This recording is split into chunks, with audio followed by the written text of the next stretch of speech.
What's the haps? I'm Moroka, and welcome to Shroud of the Apocrea. I'm running with a little bit of a guild group here, so hopefully things should go fairly well.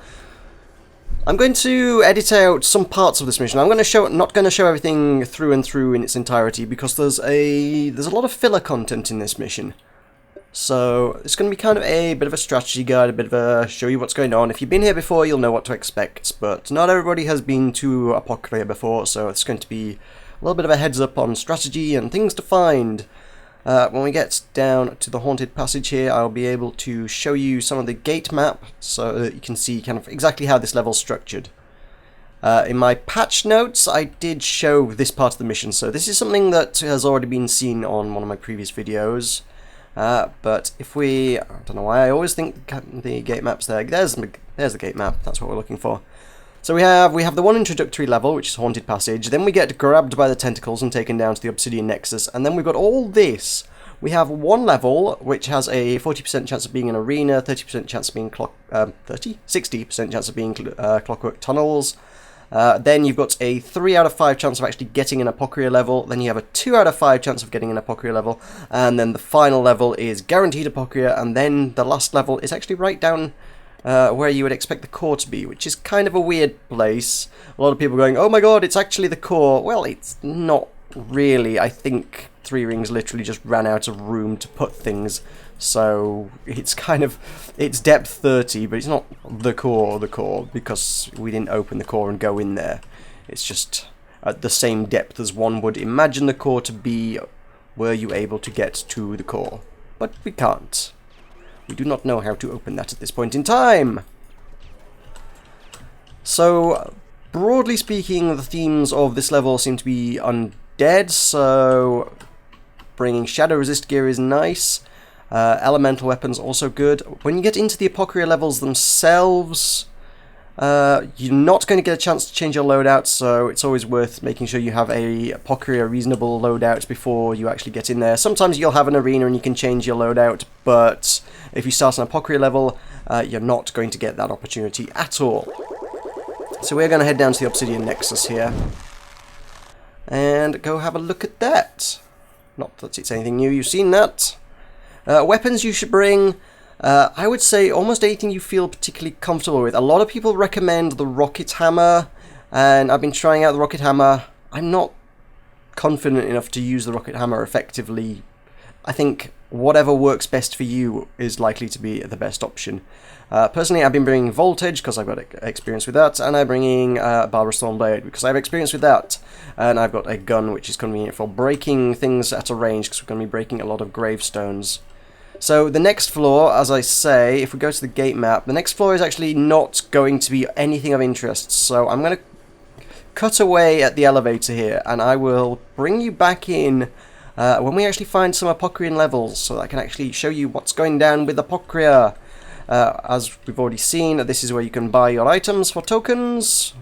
Grasping Aura. I did do the numbers. To get a weapon is 1,470 tokens. 1,470 tokens will get you a weapon, which means all 3 weapons will cost about 4,500 tokens, which means the aura is actually worth more than all of the weapons twice over, which means it is something for the rather obsessive people amongst us.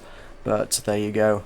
So I'm going to head on to the elevator, and I shall see you once we reach the Grasping Plateau.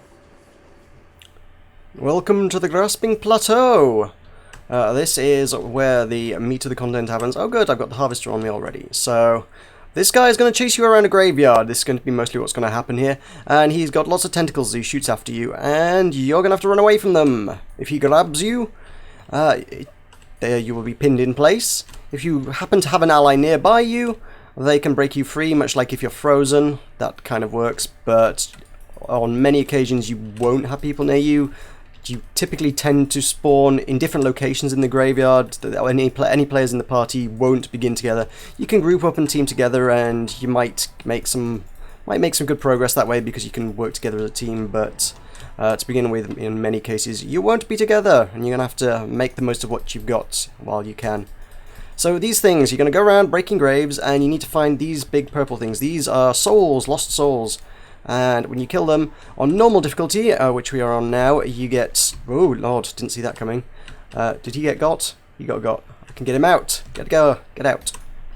Ooh, hearts. Yeah, your main source of hearts on this level, for there are not many, is going to be from grass, so you need to break grass to get them. Ooh, nobody got. So yeah, that thing is pretty much unkillable. If you can technically kill it, it does have a health bar, but if you reduce its health bar to 0, it just reappears elsewhere, so there's no real way to kill that. It's the Apocrean Harvester is what it's called, by the way. And he's just going to pursue you to the ends of the earth until he gets all of you, basically, eventually. And you need to get as many of these as you can. These souls are your key to getting the tokens that you want to craft your weapons. So 2 on normal difficulty, you'll get 3 on advanced and 4 on elite. There are occasionally some puzzles as well. I'm surprised I survived that. There are a few puzzles which hopefully I'll be able to show off. The better guides to that on the Spiral Knights forums, actually you'd be better off looking for them. There are extensive guides to all the puzzles that you can find in Apocrea. Yes, those souls do despawn after a while, so you do need to kill them fairly quick. And I'm got... Let me out. Please let me out! Okay, that's... I thought he was going to go without me. Okay, that works. So, tips and tricks. Shield cancelling. Shield cancelling is very useful. It's a thing I'm not particularly accustomed to doing. Everybody knows this, but it is a useful skill on this level. If you can smash as many graves as you can as fast as you can, that's pretty nice to be able to do. So smash, smash, smash. Keep going. Find all the green graves you can. Smash them all. Some of them have scarabs in, like so. There are 2 schools of thought on that. One is kill the scarabs because they're really, really annoying to not kill. The other is leave them be and get on with actually trying to earn yourself some tokens. I at one point did subscribe to the kill the scarabs school of thought, but I've been leaning more towards just leave them be and go for the souls of late. So whichever you wish. As I say, weaponry, whatever you can break things pretty quickly with. Like so, most people like the hammer. I think for the hammer, the recommendation is such that you can, if you hit a grave and it has scarabs in it, the hammer has a good chance of killing most of the stuff that's in it pretty quick. So that's a thing. If you're not good with a hammer, well, make the most of what you can. Brandishes I've found are not too bad for clearing out groups of scarabs if you want. Obviously they are weak to elemental, so elemental weapons are strong. I like my Barbarous Thornblade just because it's a quick weapon here. Hopefully there is an exit. There is one exit somewhere in the graveyard that you can see on the minimap there, which is obviously scrambled. There is a bug, I think, I'm not entirely certain, that means sometimes you can see the minimap. So if you can see the minimap, make the most of it, and yeah, be useful, be credit to team, tell people where stuff is hidden on the map, because chances are they aren't going to be able to see it, and if you can, you have a distinct advantage. Most people, you're just going to get that static, so that's the thing. There's a lot of scarabs here, and there was one orb drifted off somewhere. A lot of people seem to say the orbs tend to, or souls, whatever, tend to gravitate towards the harvester. I think that's more coincidence than anything. I don't think they particularly do. If the harvester locks onto you and chases you, there's a few things. Firstly, you will probably be able to hear him before you can see him. You'll hear him make noises, and that should be your cue to get the heck out of dodge. Yes, sometimes you do get bombies out of that as well. And so yeah, if you hear the harvester coming for you, run away. A lot of people do seem to think running straight away is just run as fast as you can is the best strategy. You may need to use your dash. His tentacles chase you faster than you can run unless you've got some serious speed upgrades. And there is an alternative thought which I tend to use. It doesn't always seem to work terribly well, but the idea seems to be that whilst the tentacles chase you pretty damn quick, they can't steer very quickly. So if they're heading directly towards you, turn and run 90 degrees to the direction you're already heading, and the tentacles will just, sail harmlessly past where you were, because they can't steer, and you can. So running at right angles is a good way to lose that. It does seem to be fairly effective for me, but other people just swear by run the heck away. So a lot of Apocrea just seems to be whatever works for you. So whatever you find works best. These are general strategies that different people, some people like one way, some people like another. Try them out, figure out what works best. And Eventually you will get overwhelmed and die like I did stupidly there. I've got pills. I should have been using them, to be honest. This has been an unfortunate run. We've actually got 3 arenas in a row, which certainly isn't terrible in terms of loot, but when you're actually here looking for tokens specifically, I'd rather have that. This is a puzzle, which I don't know if anyone's done. This one involves, you need to walk along the purple line. So if I do this, and oh, I heard a Devilite, which suggests someone's already done it. No, they haven't. There you go. Yeah, it's a weird dark ritual thing. Yes, what dark ritual? And when you do it, it will summon a key, which is important. If someone finds the gate, it should hopefully show up on the mini-map, and I can take the key to it. And that will reward us on normal difficulty with 10 further tokens, so that's a rather nice boost. On higher difficulties you get even more. I think on Elite, I can't remember exactly, I think it may be 24 or 28? Don't quote me on that, I'm not certain. But somewhere in this area we will find a gate that has a lock on it, and I have the key for that lock. There are a few others. There are some involving touching candles in the right order. There are things that involve dousing fire with water or lighting candles with fire. You can pick up orbs of fire and water and throw them at things.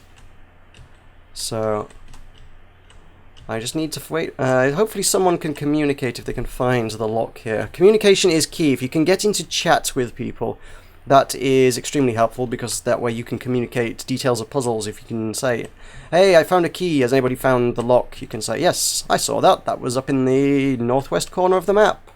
Go there. And you can solve things faster. In this particular instance, oh lord, he's after me. Okay, so gonna run that way. Yeah, see, the tentacles carried on in a straight line, and I dodged them by sidestepping them. That might have got me if I had carried on. Whoop, little bit of lag. Because there's a lot of entities and people typically don't tend to kill all of them, the frame rates in these levels can get a bit choppy. That is not particularly an issue of the game per se, it's just an issue of player attitude towards the level, I feel. So here's another puzzle. We have a candle, which means there must be a fire somewhere. There will be an orb of fire to find somewhere in this level. And it can be a little tricky to find without a minimap because it's a pretty big level. If you can get the minimap up, and you can view it when you're dead. If you spectate other players, you can view it. You can see it by pressing whatever your key is for bringing the minimap up. Like that. It doesn't do anything for me now, but if I were dead I could bring that up. The map doesn't actually look anywhere near that big. You can fit it all on your screen quite comfortably, but running around it, it is massive, and there's a lot to see and find. Things hidden. So keep running, keep breaking graves. There are a lot of graves. You could be here for some time if you're going to be really OCD and try and break all of them. Ooh, hang on, there's a lock. Wait, what? How long has that been on the map? I need to go find that then.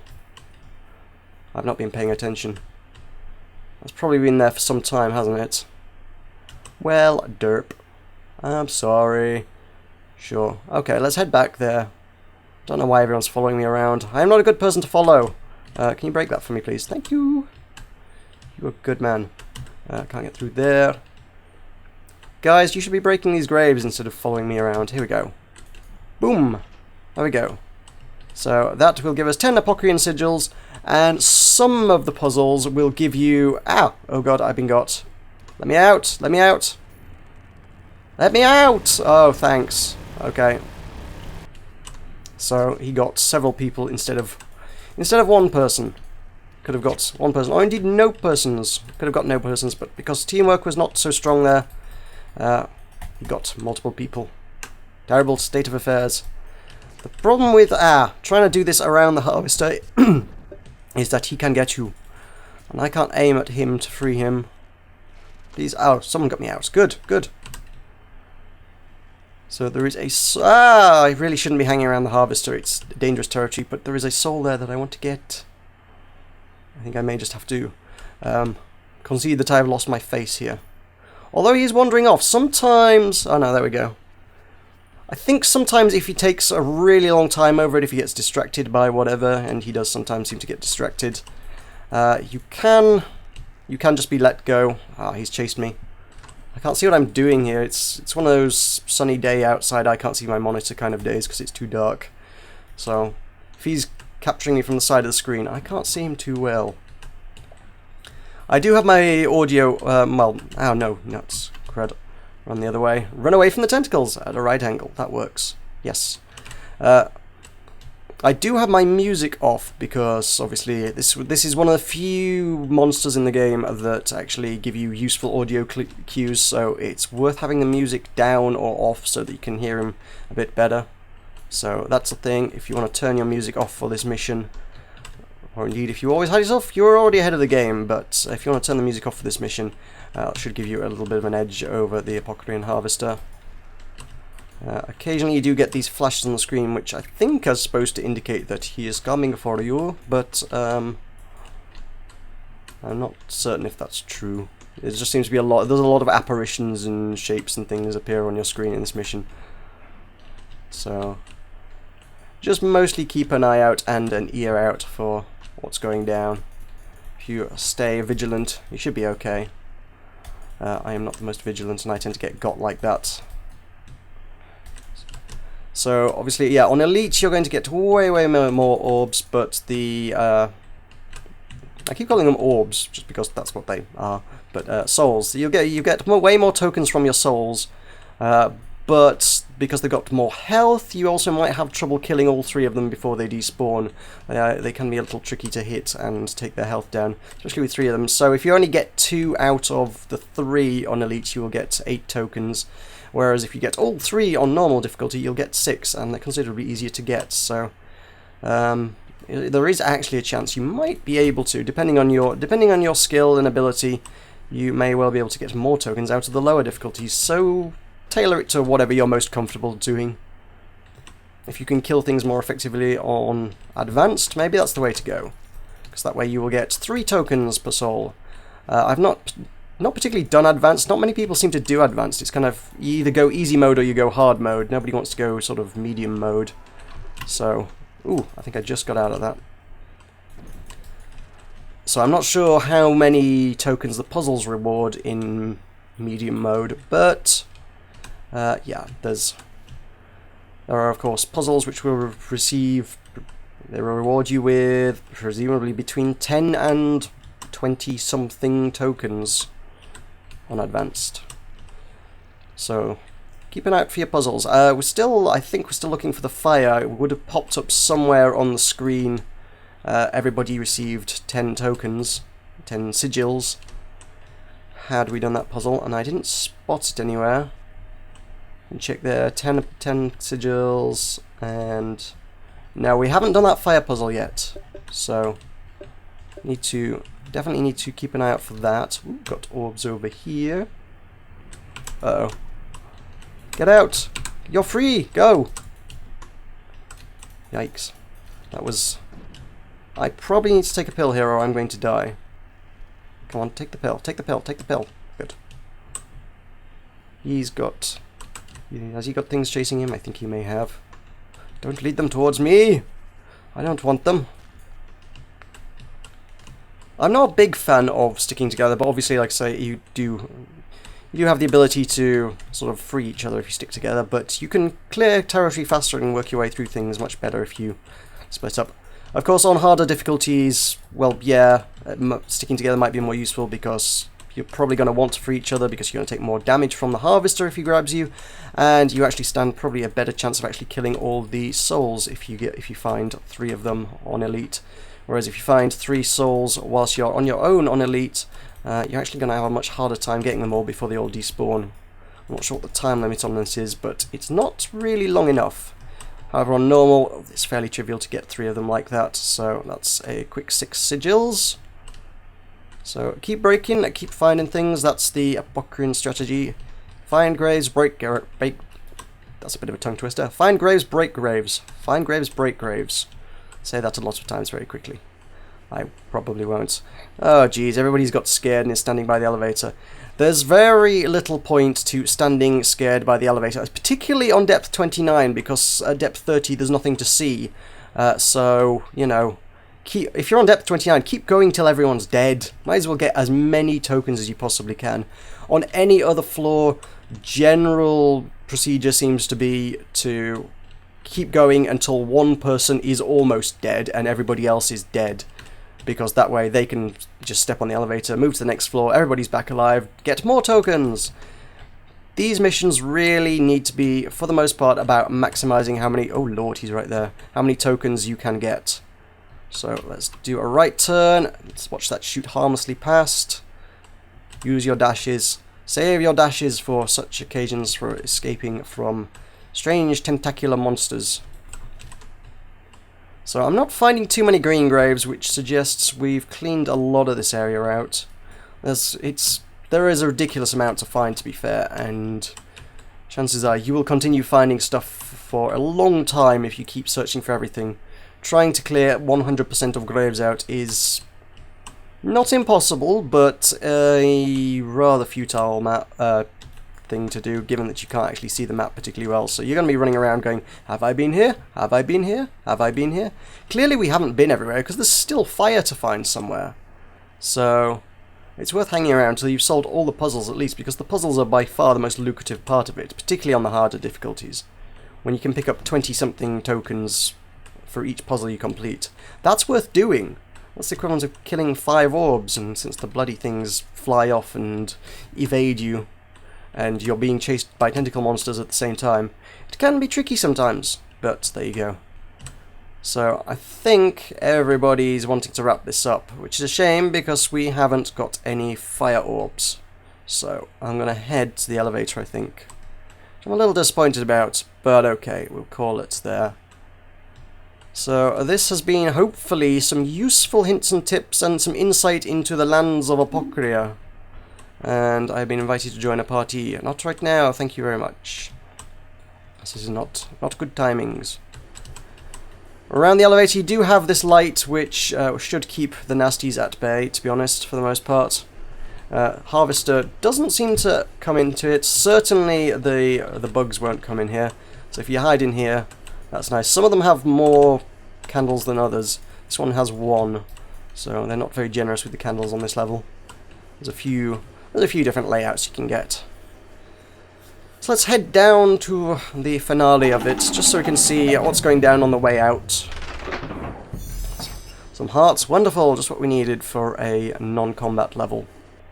Cool, let's head on down. So I hope people have found this at least fairly useful. There should be something that I think the run sideways from the tentacle thing is a thing a lot of people aren't necessarily always aware of, which is kind of a useful point. So we have discovered the missing knights, the ones that went missing at the story. That's, I guess, the story. Knights have gone missing. Most people don't tend to read through the story, let's be honest. It's just, ooh, shiny guns and swords and things. And if you so desire, you can go to the Obelisk of Creation and the Lost Soul and purchase more things if you wish to do so here. I'm a little over 1/3 of the way to my sword, which is nice. That shouldn't be too hard to do, especially if I got on some more levels on the higher difficulties. And in case anyone is in the mood for nipple tentacles, I'm not going to be doing that. Because, like I say, I got 2 weapons last time around. I have no plans on getting triple that. No, wait. Yes, triple that kind of efforts this time. Just in order for a couple of nipple tentacles. No. Especially as that kind of thing is not my bag. But, you know, there you go. So that has been a quick look at Shroud of Apocrea. As I say, hopefully useful to some people. So thank you very much for watching. I have been Maroka. I shall see you next time.